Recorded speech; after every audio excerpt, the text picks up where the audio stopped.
Good morning, everyone. I thought today would be a great day to show you around my home office, answer some of the questions you had. I received a bunch about some of the furniture pieces I have in here, and I'll also show you around some of my favorite items. Having a nice home office is really important for me. I spend about 90% of my time in here working, sometimes just relaxing. So this is definitely the most important room in this apartment to me. So for sure, the biggest eye catcher in this room is this bookshelf behind me. It's a nice wooden wall-to-wall bookshelf, and I've received some questions on where I got this, but this is actually a custom bookshelf that my grandparents installed back in the day when they lived here. I took over this apartment, so most of these books you see behind me are also from my grandparents. The bookshelf itself, I think, really makes this home office feel warm. I know they can be really expensive, so I feel really lucky to have this. But it's just something that always adds a lot of character to your room. Yeah, this pendant lamp is a rice paper pendant by the company Hay.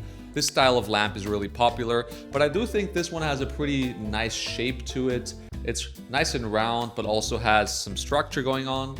I tend to like these more than the really chaotic ones where you have these really organic shapes. Yeah, really popular choice, and I can see why, because it gives a beautiful light and also looks really nice. So what's not to love here? Definitely the most important part of my office for my work is having these two large tables here, because it just gives me so much space, especially when I'm doing something, like analog, cutting something out on a cutting mat, or just laying some of these books out for inspiration, which is something I started doing recently. It's just really nice to have all this space. These are just two of the classic E2 table stands with some custom tabletops here. Nothing too fancy, just this nice white coating. Makes it really easy to wipe down, which is important when I'm doing some sort of stuff like with charcoal, having something that wipes off easily. I just love the combination of wood and metal, which is sort of a theme I have going on in this whole home office. Surrounding these tables, I have a bunch of these stools from IKEA. They're just these standard IKEA stools. I actually sit on these all the time. Some of my friends have really questioned my choice of office chair. I'm not sure if this is bad or good for your back, because on the one hand, I feel like it forces me to engage my muscles while sitting.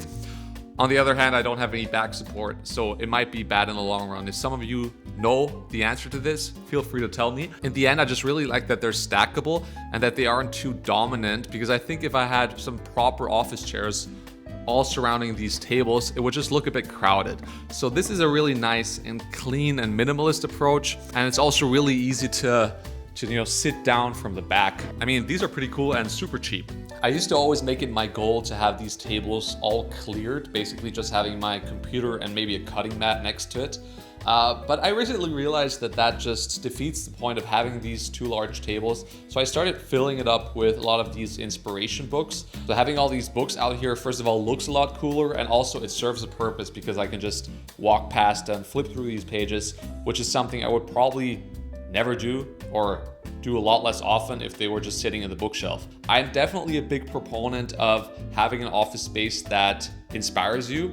And even just walking past, let's say, this book by Josef Hoffmann here, and seeing some of these patterns could serve as a nice starting point for an idea. And I just think this reflects a way more honest picture of how I like to work. So I'm wondering why I always felt bad about, having clutter on my desk. So nowadays I would just, make small adjustments, maybe switch out some of the books. Let me just quickly show you the books I have in my rotation currently, starting off with this one I've been meaning to get started on. This is called Art and Intimacy by Ellen Dissanayake. I've heard a lot of really good things about this, so I'm looking forward to starting this. Great book on a really great designer called Josef Hoffmann. One of my favorite books, nothing really design related, but this is The Letters from a Stoic by Seneca. Then there's this book I recently pulled out on some of the work of Frank Lloyd Wright. It has some really nice and clean typography in the intro bits here.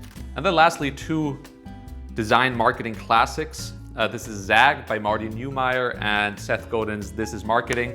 This is the furniture item I get the most questions on. This is a really tight stainless steel shelf. I think it's a vintage IKEA shelf, but there's a really similar option you can get from Muji right now. They have, I think, this pulverized white one and a stainless steel one as well. But I'm mainly using this as a vinyl rack. So I don't have too many vinyls. I don't listen to them at all, actually, because my record player is broken. But It's nice to have these. Speaking of lamps, I also have this beauty right here. I think it's called the Pantella by designer Werner Panton. It's the mini version of their really classic lamp. This one's a portable LED version, and I just like it because I can place it everywhere I want. It adds a bit of color. The nice it gives off is really nice. And yeah, I just wish the battery lasted a bit longer on this one though. By the way, I'm using the studio display here, first generation, not the new one that came out, and the OG Mac Studio with the M1 Max processor and 32 gigabytes of RAM. So pretty much a base model. I don't do too many 3D and really heavy animations anyways, so I've been really fine with this. I don't think talking about your computer specs is even that relevant anymore today, because I feel like whatever you choose, you probably have enough horsepower to get your work done if you work in Figma, some light After Effects stuff like that. This sideboard right here is something I really love. It's a recent add to the office and something that Lemmy brought over when she moved here. I think she picked this up at a vintage market, and we've been testing out different layouts for this. Currently we landed on this, which is just having these books, then a very nice vintage radio, and the Akari lamp I talked about earlier, which means that this also really works in the later hours and in the evening because the lamp gives off a beautiful light. We've been thinking about adding different artwork here instead of these two Polaroids, just something a bit larger, maybe something we'll try out in the future. All right, that's it for now. This space is constantly evolving, so I'm sure I'll have an update on the office for you very soon. Until then, I have some more YouTube videos in the works. Those will be releasing in the next couple of weeks. Yeah, thanks for watching, and until then.